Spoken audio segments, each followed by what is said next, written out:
আচ্ছা, আগে মেয়েদের প্রশ্নগুলো এখানে সবার আগে এসেছে। এক্সটার্নাল টিচার এসে ভাইভাতে কেন পর্দাশীল কাউকে মুখ খুলতে বলে, এ ব্যাপারে কিছু বলবেন প্লিজ। আজকের আধুনিক বিশ্ব ইসলাম বিরোধী নয়, বরং ইসলাম বান্ধব। কিভাবে ইসলাম বান্ধব? এটি আমাদের সংকীর্ণতা। আপনি বাংলাদেশের ইউনিভার্সিটি কলেজগুলোতে যাবেন, আপনাকে বলবে যে আপনি মুখ খুলেন, কথার কথা আমি বলতেছি। বা অনেক মুসলিম দেশের ইমিগ্রেশন ক্রস করবেন, বলবেন মুখ খুলেন। কিন্তু দেখা যাচ্ছে আপনি ইংল্যান্ডের ইমিগ্রেশন ক্রস করতেছেন, আপনাকে মুখ খোলার কথা বলা হবে না। কেন? অত্যাধুনিক প্রযুক্তি, আমার ফিঙ্গারপ্রিন্ট দিয়ে সে আমাকে ফাইন্ড আউট করতে পারতেছে আমার পরিচয়, আমার আইডেন্টিটি, কেন আমার মুখ দেখবে? তাহলে আপনার যদি ছাত্রীর পরিচয় আইডেন্টিটি করার প্রয়োজন হয়, আপনি উন্নত ব্যবস্থাপনা করেন। এত বড় বিজ্ঞান ও প্রযুক্তি নাম লাগিয়ে রেখেছেন, ফিঙ্গারপ্রিন্টের ব্যবস্থা থাকবে না পরিচয় নেওয়ার জন্য? তাহলে কিসের বিজ্ঞান হলো আর কিসের প্রযুক্তি হলো? বিজ্ঞান ও প্রযুক্তি বিশ্ববিদ্যালয়ে যদি ছাত্রীকে পরিচয় দিতে মুখ খোলা লাগে, তাহলে এটা তো বিজ্ঞান প্রযুক্তি হলো না, অন্ধত্ব হলো। আসসালামু আলাইকুম প্রিয় ভাই ও বোনেরা, আমরা দেখেছি যে আমাদের দর্শকদের ৮০% মানুষজন আমাদের চ্যানেলে সাবস্ক্রাইব করেননি। আপনারা যেমনটি জানেন, আমরা একটি অলাভজনক প্রতিষ্ঠান, আর আমরা আমাদের কোনো ভিডিওতে বিজ্ঞাপন চালাই না। আমাদের লক্ষ্যই হলো শুধু সত্যকে প্রচার করা। কাজটা ছোট হতে পারে, কিন্তু ইনশাল্লাহ অনেকের জন্য এটি পথ চলার সহায়ক হবে। এখন সাবস্ক্রাইব বাটনে ক্লিক করুন এবং একসাথে পথ চলি অনন্তকালের দিকে। মেয়েদের চাকরি বিষয়ে কিছু বলবেন? ইসলামের পরিবার ব্যবস্থায় আচ্ছা, তার আগে আরেকটু ভূমিকা দিয়ে, সেটি হচ্ছে আল্লাহ সুবহানাহু ওয়া তাআলা সৃষ্টিগতভাবে যে মেয়েদেরকে দুর্বলের কথা বললেন, এটি একদম সায়েন্টিফিক্যালি অযৌক্তিক নয়। হরমোনাল পার্থক্য আছে। ম্যাসকুইলিন যে হরমোন, মানে পৌরুষত্বের যে হরমোন, সেটি পুরুষদের মধ্যে আছে। আর নারীদের যে হরমোন, সেটি নারীদের মধ্যে আছে। ফলত স্বভাবে কিছু পার্থক্য আছেই। সব বাদ দিলাম। আপনি এই ২৪-এর আন্দোলনের কথা ধরেন, মেয়েদের একটা ভালো ভূমিকা ছিল। কিন্তু দেখবেন যেগুলো একদম ক্রিটিক্যাল মোমেন্ট, ভয়ংকর সিচুয়েশন, সেখানে দেখবেন মেয়েরা নাই। তখন ছেলেরাও চেষ্টা করতেছে মেয়েরা সেফলি বের হয়ে যাক, এবং ওই সিচুয়েশন ট্যাকেল দেওয়ার মতো অবস্থা মেয়েদের নাই। তাদের মানসিক শক্তি না। এই জন্য পৃথিবীতে বড় বড় অপারেশন, সার্জারি, এই জগতে যদি যান, দেখবেন যে মেয়েদের অংশ, অ্যানেস্থেশিয়া, যখন সিজার করে, অ্যানেস্থেশিয়ার মেয়ে ডাক্তার খুঁজে পাওয়া যায়। এগুলো হচ্ছে বাই নেচার, জন্মগত কিছু বিষয় আছে। কিছু কিছু বিষয় মেয়েরা এগিয়ে, কিছু কিছু বিষয় ছেলেরা এগিয়ে। তো শয়তানের জন্য খুবই সহজ হয় একজন মেয়েকে ফেমিনিস্ট করা। একবার একজন মেয়েকে ফেমিনিস্ট করতে পারলে, মানে অ্যাজ এ নারী সে পুরুষের চাইতে বেশি পাওয়ারফুল, এবং এই পাওয়ার খাটানোর রাস্তা তার সামনে তৈরি হলে, অর্থনৈতিকভাবে হোক, পদের কারণে হোক, যে কোনোভাবে হোক, তখন যে ম্যাসাকারটা হয়, ওই ম্যাসাকারটা একজন পুরুষের তুলনায় বেশি ভয়ঙ্কর হয়। আবারও ২৪-এর আন্দোলনের কথা আসবে। এই জায়গায় যদি শেখ হাসিনা না হয় একজন পুরুষ হতো, অনেক আগে পদত্যাগ করে দিত, অনেক আগে। কিন্তু যেহেতু মহিলারা, তাদের শয়তান তাদেরকে যখন ফেমিনিস্ট করে, মানে সে নারী এবং তাকে পাওয়ার প্রয়োগ করার রাস্তা দেওয়া হয়েছে, অসংখ্য অর্থ দেওয়া হয়েছে, পদ দেওয়া হয়েছে, ক্ষমতা দেওয়া হয়েছে, তখন যে ম্যাসাকারটা হয়, ওটা অনেক ভয়ঙ্কর, অনেক খারাপ। এই জন্য স্বাভাবিকভাবে ইসলামের পারিবারিক নিয়ম হচ্ছে অর্থ উপার্জন করবে পুরুষ, পরিশ্রম করবে পুরুষ, আর মেয়ে তার সন্তান সন্ততিকে আরেকজন শক্তিশালী পুরুষে পরিণত করার জন্য কাজ করবে। এই জন্য আপনাদেরকে আরেকটা ছোট্ট জিনিস এখানে বলে যায়, এটা বাস্তবে প্র্যাকটিক্যাল পরীক্ষা করবেন।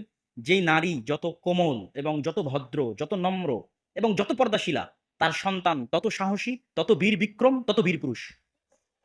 আর যেই নারী যত অভদ্র, যত পুরুষদের সাথে বেশি মিশে, এবং যত ফেমিনিস্ট, যত নারীবাদী, তার পুরুষ সন্তান ততটাই দুর্বল, এবং ওরাই হচ্ছে এলজিবিটি হয়ে বলবে আমি এখন মেয়ের রূপ ধারণ করবো।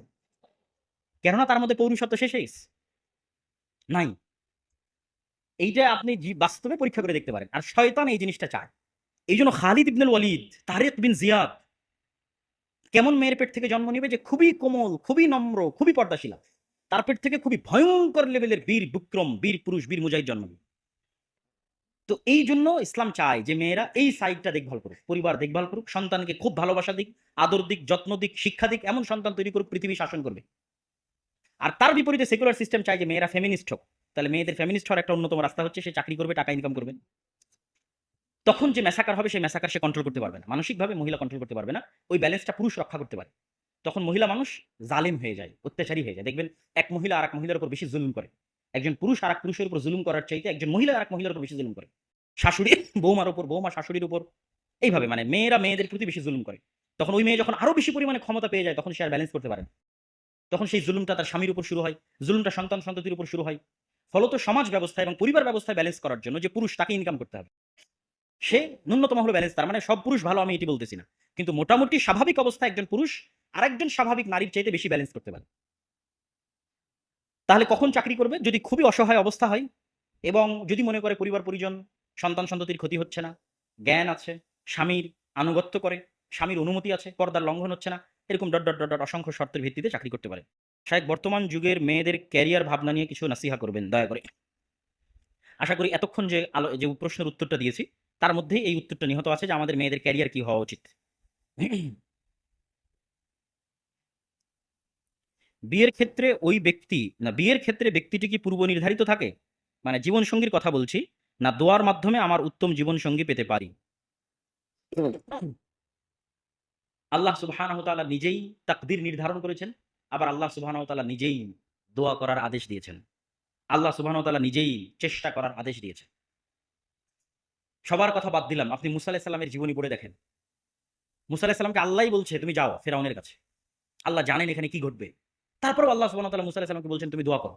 আমাকে দোয়াতে স্মরণ করতে ভুলবেন না। আমাকে দোয়া আমার জন্য আমার কাছে দোয়া করবে। যে আল্লাহ আপনি আমাকে বাঁচান বা বিপদ থেকে উদ্ধার করেন। আল্লাহ চাইলে মুসা আলাইহিস সালামের মুখের তোতলামি এমনি ভালো করে দিতে পারতেন। তারপর মুসা আলাইহিস সালামকে শিখালেন আপনি দোয়া করেন। রব্বি ইশরাহ লি সাদরি ওয়া ইয়াসসির লি আমরি ওয়াহলুল উকদাতাম মিন লিসানি ইয়াফকাহু কওলি। দোয়া একটি ইবাদত যা আল্লাহ পছন্দ করে। তো তাকদীরের লিখন আল্লাহ সুবহানাহু ওয়া তাআলার জ্ঞান। কিন্তু স্বাভাবিকভাবে প্রত্যেক কল্যাণকর জিনিসের জন্য মানুষের বুদ্ধি বিবেক থাকা যতক্ষণ আছে ততক্ষণ তাকে চেষ্টা করতে হবে এবং আল্লাহ সুবহানাহু ওয়া তাআলা এতে বরকত দিবে। অতএব দোয়া করতে হবে, ভালো মানুষ খুঁজে বের করার চেষ্টা করতে হবে। মোবাইল ফোনের উপর আসক্তি কিভাবে কমানো যায়? নামাজে কিভাবে মনোযোগ ধরে রাখবো? মোবাইল ফোনের আসক্তি কমানোর একটা উপায়, ঘুম থেকে উঠে মোবাইল চালানো যাবে না, ঘুমানোর আগে মোবাইল চালানো যাবে না। সর্বনিম্ন এই জিনিসটা মেনটেন করবেন, আশা করি একটু একটু করে কমবে মোবাইল ফোনের আসক্তি। শুধু দুইটা জিনিস মেনটেন করবেন, ঘুমানোর আগে কখনোই মোবাইল চালাবেন না, অন্তত আধা ঘন্টা 1 ঘন্টা মোবাইল আগে রেখে দিবেন। আর ঘুম থেকে উঠে অন্তত 2-3 ঘন্টা 3-4 ঘন্টা মোবাইলে হাত দিবেন না। যত জরুরি, যত ইমার্জেন্সি হোক। ইম্পর্টেন্ট আর ইমার্জেন্সির মধ্যে পার্থক্য করতে পারতে হবে। ইমার্জেন্সি হচ্ছে এখনই ফোন আসতেছে, কিন্তু আর্জেন্ট হচ্ছে এখনই ফোন আসতেছে বা ইমার্জেন্সি, কিন্তু এই ফোনটাকে আমার জন্য ইম্পর্টেন্ট, এই ফোনটাকে আমার কোনো কাজে লাগবে, আমার কোনো উপকারে আসবে, কোনো কাজে লাগবে না, কোনো উপকারে আসবে না। অতএব ইমার্জেন্সি হলো, আর্জেন্ট হলো থাক, দরকার নেই। ইম্পর্টেন্ট কোনটা সেটার প্রতি ফোকাস রাখেন। প্রত্যেক আর্জেন্ট ইমার্জেন্সি কখনো ইম্পর্টেন্ট হয় না। কিছু আর্জেন্ট কিছু ইমার্জেন্সি ইম্পর্টেন্ট হতে পারে। শিক্ষকেরা অল্প কিছু ক্লাস নেয় এবং দেরি করে ক্লাসে আসে, আবার অল্প সময় পরে চলে যায়। ছাত্ররা বৈষম্যের বিরুদ্ধে আন্দোলন করলো, তো এটা কি বৈষম্য নয়? তো এবং ছাত্রও যদি ক্লাসে অনুপস্থিত থাকে তাহলে ছাত্রও দুর্নীতিবাজ। আর শিক্ষকও যদি ক্লাসে দেরিতে আসে এবং আগে চলে যায় তাহলে শিক্ষকও দুর্নীতিবাজ। দুর্নীতি মানে শুধু টাকাই নয়, আপনার দায়িত্বের আমানতে যে আপনি খেয়ানত করতেছেন এটিও দুর্নীতি। আর এই দুর্নীতি বহির্বিশ্বে দেখা যায় না বলেই তারা এত উন্নত। আর এই দুর্নীতি আমাদের দেশে আছে বলেই আমরা এতটা অনুন্নত এবং আমরা এটাকে অপরাধী মনে করি না। অথচ অবশ্যই দেরিতে আসলে এবং পূর্বে গেলে ওই বেতন হালাল হবে না। হারাম রিজিক, হারাম বেতন। এইটা শতভাগ সত্য কথা। এটা আমি মজাক করে বলতেছি না, এটিই সত্য। আপনাকে যে দায়িত্ব দেওয়া হয়েছে, যে দায়িত্বের জন্য আপনি বেতন নিচ্ছেন, এই প্রত্যেকটা টাকার জন্য, এই প্রত্যেকটা দায়িত্বের জন্য আপনি জিজ্ঞাসিত হবেন। ঠিক যারা এখানে পড়তে এসেছে, যাদের পিছনে সরকার ভর্তুকি দিচ্ছে, খরচ দিচ্ছে, বিল্ডিং তৈরি করে দিয়েছে, খাবার ব্যবস্থা করে দিয়েছে, তারাও যে পড়াশোনা না করে আড্ডাবাজি করতেছে, এদেরকেও এই সময় নষ্ট করার জন্য, এই টাকাগুলো নষ্ট করার জন্য, এই অর্থ, এই বিল্ডিং গুলো নষ্ট করার জন্য জবাবদিহি করতে হবে। এগুলো সবই হচ্ছে দুর্নীতি। আমরা জাতিগতভাবে একটি দুর্নীতিগ্রস্ত জাতি। আল্লাহ না করে, একদম টপ টু বটম জাতিগতভাবে দুর্নীতিগ্রস্ত জাতি। কিভাবে এটির থেকে বের হওয়া যায় চেষ্টা করতে হবে। এই জিনিসগুলো বিশেষ করে যারা প্রবাস থেকে ফেরত এসেছে তাদের মধ্যে কিছুটা হলেও দেখা যায়, তারা এটা বুঝে যে না, আসলে আমরা জাতিগতভাবে যা করতেছি এটা ভুল করতেছি। তখন তার মধ্যে সিনসিয়ারিটি কাজ করে, সময়ের বিষয় আরো বিভিন্ন বিষয়। তো দেশের বাইরে না গেলে এটার বাস্তব অভিজ্ঞতা করা খুব কঠিন, কিন্তু যেভাবেই হোক আমাদের এটা বুঝতে হবে যে এটি আমাদের ধ্বংসের কারণ। আমাদের বিজনেস ফ্যাকাল্টির শিক্ষকরা কোনোদিন সুদের মতো ভয়াবহ বিষয় নিয়ে কথা বলেন না। না, আমি তার আগে একটু বলি, হাসার কিছু নাই। সুদ যে ক্ষতিকর এটাই কেউ জানে না। জন্য এই সম্পর্কে তো আমাদের পড়াশোনা নাই। আমাদের অর্থনীতি মানেই, অঙ্ক মানেই ক্যাশ মানি আর সুদ আলাদা করা ইউরোপ আমেরিকায় অসম্ভব। প্রত্যেকটা ক্যাশ মানি আসলে লোনের বিপরীতে এসেছে। There is no cash money, আসলে কোনো ক্যাশ মানি নাই। প্রত্যেকটা টাকার বিপরীতে লোন আছে। তাহলে এখানে কোনো অর্থনীতি নাই সুদ ছাড়া। ঠিক ওই সিস্টেমটাই আমাদের বিজনেস বলেন, ফাইন্যান্স বলেন, সব জায়গায় প্রবেশ করে আছে। অর্থনীতি মানেই সুদ, সুদ ছাড়া আবার কিসের অর্থনীতি? অর্থনীতি টাকা মানেই সুদ, সুদ ছাড়া আবার কিসের টাকা? ব্যবসা মানেই সুদ, সুদ ছাড়া আবার কিসের ব্যবসা? ফলত এই বিষয়টা তারা জানেই না ভালোভাবে, অনুভবও করতে পারে না, ফিলও করতে পারে না। সুদ কি? আল্লাহ কেন সুদ হারাম করলেন? সুদ কেন ক্ষতিকর? আর সুদ কিভাবে মানুষকে গোলাম বানায়? অতএব আগে আমি অনুরোধ করবো আমাদের সম্মানিত শিক্ষকদের, তারা যেন অবশ্যই সুদ নিয়ে পড়াশোনা করে, অন্তত নিজে জানার জন্য হলেও, যে আল্লাহ কেন এতটা কঠোরভাবে বললেন সুদ হচ্ছে আল্লাহ রাসূলের বিরুদ্ধে যুদ্ধ। এটা তো রহস্য, এতটা ভয়ঙ্কর ভাবে বলা। নিজেকে সর্বদা দিনের উপর কিভাবে রাখা যায়? ফ্রেন্ড সার্কেল ভালো হলে দিনের উপর রাখা সহজ। এই জন্য ফ্রেন্ড সার্কেলের প্রতি গুরুত্ব দিতে হবে। নামাজি, আল্লাহওয়ালা বন্ধু বান্ধব বা ফ্রেন্ড সার্কেলের সাথে বেশি উঠা বসা করতে হবে। মাঝে মধ্যে মানুষের জানাজায় যেতে হবে, নিয়মিত কোরআন বুঝে পড়ার চেষ্টা করতে হবে। কোরআন কোনো কঠিন বই নয়। কোরআন তত্ত্ব নয় যে ফিকহের তত্ত্ব, হাদিসের তত্ত্ব, তাফসিরের তত্ত্ব, তত্ত্বমত্ত্ব থিওরি মিউরি এগুলো না, একদম সহজ সাবলীল, র্যান্ডমলি। কখনো আল্লাহর দয়ার বর্ণনা দিবে, কখনো পরকালের বর্ণনা দিবে, কখনো আল্লাহর শক্তির বর্ণনা দিবে, কখনো অতীতে চলে যাওয়া উম্মতের বর্ণনা দিবে, কখন নবীদের জীবনী বর্ণনা করবে, এইভাবে আসতেই থাকবে ঘুরিয়ে ফিরিয়ে। ফলত এটা মানুষের সাইকোলজির সাথে খুব সহজ কোরআনের সাথে কানেক্ট করা। অতএব নির্দ্বিধায় কোরআন পড়বেন এবং কোরআন অনুবাদ সহ পড়বেন। অন্তরের জেনা কি? অন্তরের জেনা হচ্ছে অন্তরের কুপরিকল্পনা। তাহলে কি আপনি বলবেন যে অন্তরের কুপরিকল্পনার জন্য আল্লাহ ধরবে? আল্লাহ সুবহানাহু ওয়া তাআলা, রাসূল সাল্লাল্লাহু আলাইহি ওয়াসাল্লাম আল্লাহ সুবহানাহু ওয়া তাআলার পক্ষ থেকে বলে দিয়েছেন, ইন্নাল্লাহা তাজাওয়াজা আন উম্মতি। আল্লাহ আমার উম্মতের অন্তরের কুপরিকল্পনা মাফ করে দিয়েছেন। আচ্ছা, তাহলে কোন অন্তরের কুপরিকল্পনা জেনা হিসেবে বিবেচিত হবে? যেটির উপর মানুষ আজমে মুসাম্মাম করেছে। আজমে মুসাম্মাম মানে শক্ত সিদ্ধান্ত নিয়েছে, ফাইনাল ডিসিশন নিয়েছে যে আমি এটি করব এবং সেটি করার জন্য চেষ্টাও করেছে। এই অন্তরের কুপরিকল্পনার জন্য আল্লাহ পাকড়াও করবেন।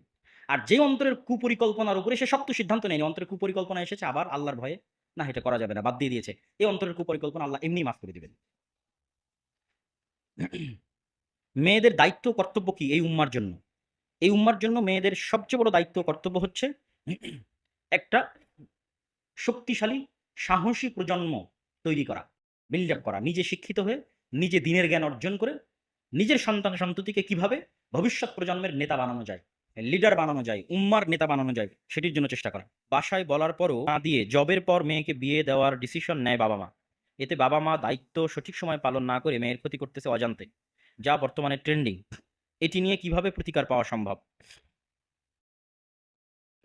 সেকুলারিজম এবং সেকুলারিজমের উপর প্রতিষ্ঠিত পাঠ্যপুস্তক এবং সেকুলারিজমের উপর প্রতিষ্ঠিত শিক্ষা কারিকুলাম আমাদের অন্তরে এমন কিছু পয়জন ঢুকিয়ে রাখে যা যুগ যুগ চেষ্টা করলেও বের হবে না।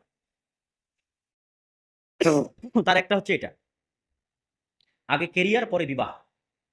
এটি হচ্ছে বস্তুবাদী দুনিয়ার সেকুলারিজমের উপর ভিত্তি করে তৈরি হওয়া শিক্ষা ব্যবস্থার ট্রেন্ডিং। এটি আমাদের সিলেবাসে আমাদের শেখানো হয়েছে, আমাদের বাবা মায়েরা শিখেছে, আমরা শিখছি। এটা থেকে বের হওয়া খুবই কঠিন। তো প্রথমত পিতা মাতাকে নাসিহাত করতে হবে, তাদেরকে কোরআন এবং হাদিসের জ্ঞানকে প্রাধান্য দেওয়ার জন্য অনুরোধ করতে হবে এবং অবশ্যই প্রাপ্ত বয়স্ক অবস্থায় উপযুক্ত পাত্র বা পাত্রী পাওয়া গেলে বিবাহ দেওয়ার চেষ্টা করতে হবে। আল্লাহ সুবহানাহু ওয়া তাআলা কোরআন মাজিদে বলেছে, তোমরা তোমাদের ইয়েতিমদের বিবাহ দাও, আল্লাহ তোমাদেরকে ধনী করে দিবে। তো ইয়েতিমের সাথে আপনি অসহায়, অর্থনৈতিকভাবে অসহায় লাগিয়ে দেন, আল্লাহ তোমাদেরকে ধনী করে দিবে, অর্থের ব্যবস্থা করে দিবে। আর যেহেতু রিজিকের দায়িত্ব আল্লাহ নিজে নিয়ে রেখেছে, ওয়ামা মিন দাব্বাতিন ফিল আরদি ইল্লা আলাল্লাহি রিজকুহা, পৃথিবীতে একটা পিঁপড়া চললেও তার রিজিকের দায়িত্ব আমি আল্লাহর। কুল্লুকুম জায়ি'un ইল্লা মান আত'আমতু, তোমরা সবাই ক্ষুধার্ত তবে আমি যাকে খেতে দিয়েছি। কুল্লুকুম আরিন ইল্লা মান কাসাউতু, তোমরা সবাই উলঙ্গ তবে আমি আল্লাহ যাকে কাপড় পরার তৌফিক দিয়েছি। তাহলে কত শক্তভাবে আল্লাহ বলছে যে আমরা সবাই ক্ষুধার্ত, কিন্তু খেতে পেয়েছি কে খাওয়িয়েছে? আল্লাহ, আল্লাহ নিজে বলতেছে। তো এই জন্য সকলের রিজিকের দায়িত্ব আল্লাহ নিয়েছে। ওয়া মান ইয়াত্তাকিল্লাহ ইয়াজআল লাহু মাখরাজা, যে ব্যক্তি আল্লাহকে ভয় করবে আল্লাহ তার জীবন চলার পথ কোনো না কোনোভাবে ব্যবস্থা করে দিবেন। ওয়া ইয়ারযুকহু মিন হাইথু লা ইয়াহতাসিব, আর আল্লাহ তাকে কোথা থেকে রিজিক দিবেন ও নিজেও বুঝতে পারবেন। অতএব আপনি আল্লাহর উপর ভরসা করেন, পিতা মাতাকে আল্লাহর উপর